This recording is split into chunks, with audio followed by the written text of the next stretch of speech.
നിങ്ങൾക്ക് ആഗ്രഹങ്ങളും സ്വപ്നങ്ങളൊക്കെ ഉണ്ടോ? ഉണ്ടെങ്കിൽ അത് വളരെ ഈസി ആയിട്ട് അച്ചീവ് ചെയ്യാൻ പറ്റുന്ന ഒരു കാലഘട്ടത്തിലാണ് നാം ജീവിക്കുന്നത്.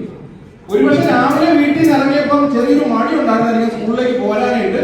അപ്പൊ അച്ഛനും അമ്മയും കൂടെ രാവിലെ നമ്മളെ കുറെ ഉപദേശിക്കുകയാണ്. ഒരുപക്ഷെ നീ കഷ്ടപ്പെട്ടാലേ നിനക്ക് രക്ഷപ്പെടാൻ പറ്റത്തുള്ളൂ, നീ കഷ്ടപ്പെട്ട് പഠിക്കണം, അല്ലെങ്കിൽ കഷ്ടപ്പെട്ട് പഠിക്കണം. അപ്പൊ ഇങ്ങനെ നിങ്ങളൊന്ന് കൂട്ടി നോക്കുന്നെങ്കിലും ബൈക്ക് വാങ്ങാനാവാം, വീട് വെക്കാനാവാം, അല്ലെന്നുണ്ടെങ്കിൽ മൊബൈൽ ഫോൺ വാങ്ങാനാവാം. നിങ്ങളുടെ പെട്ടെന്ന് ഉള്ളിൽ വരുന്ന ഒരു 5 സ്വപ്നങ്ങളൊന്ന് എഴുതി വെച്ചിട്ട് ഒന്ന് കണക്ക് കൂട്ടി നോക്കിയാൽ ചിലരുടെയൊക്കെ രൂപ വരുമാനത്തിലേക്ക് എത്തിയില്ലെങ്കിൽ നമുക്ക് നല്ല രീതിയിൽ ജീവിച്ചു പോകാൻ പറ്റത്തില്ല. ഇത് 2024 നിങ്ങളൊന്ന് കൂട്ടി നോക്കുക. നിങ്ങളുടെ ഉള്ളിലുള്ള സ്വപ്നങ്ങളെ നിങ്ങൾ എടുക്കുക. നോളജ് ഉണ്ടാക്കാൻ ഈ പറഞ്ഞ രീതിയിൽ അറിവ് സമ്പാദിക്കാന്ന് പറഞ്ഞാൽ ക്ലാസ്സിൽ ഇരുന്ന് പഠിക്കണം. അതോടൊപ്പം നിങ്ങൾക്ക് ഇഷ്ടമുള്ള മേഖല പഠിച്ചത് ഞാൻ ചെയ്യുന്ന ജോലിയായിട്ട് യാതൊരു ബന്ധവും. ഞാൻ പഠിച്ചത് ഡിഗ്രി PG പഠിച്ചത് കൊമേഴ്സ് ആണ്. ചങ്ങനാശ്ശേരി SP കോളേജിലാണ് പഠിച്ചത്. ഞാൻ അവിടുന്ന് പുറത്തിറങ്ങി എനിക്ക്